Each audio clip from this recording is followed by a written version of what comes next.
Përshëndetje dhe një ditë sa më të mbarë të gjithëve.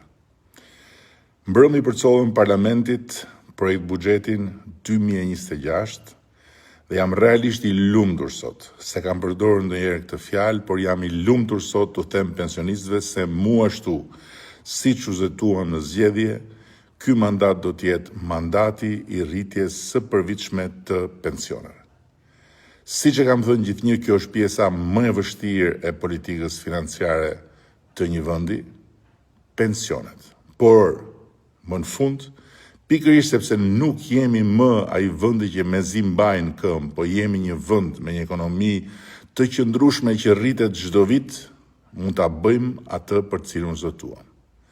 Të arrijmë vit pas viti, të rrisim pensionet sipas objektivave të shpallura për secilën kategori.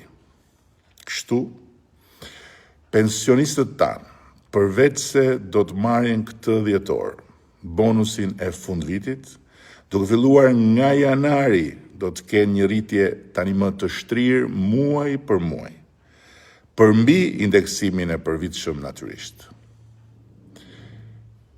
Konkretisht, sipas kategorive, në fund të mandatit duhet të arrijmë që pensioni mesatar të rritet si më poshtë. Pensioni urban me vitet plota pune të shkojë 40.000 lekë të reja nga 27.350 që është sot. Pensioni urban i pjesshëm të shkojë mesatarisht 22.000 lekë të reja nga 15.850 lekë që është sot.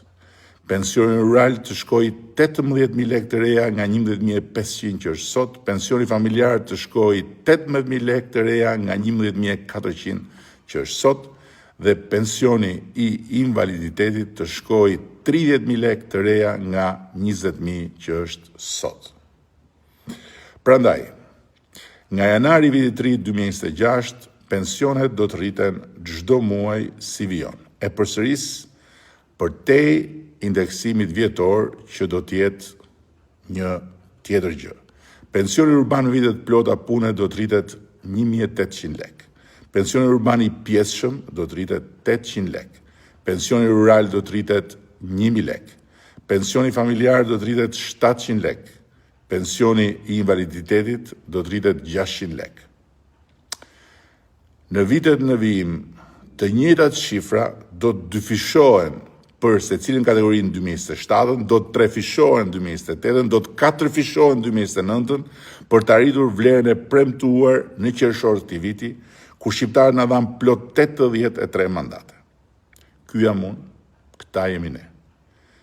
Them dhe themi atë që bëjmë dhe bëjmë gjithnjë atë që themi.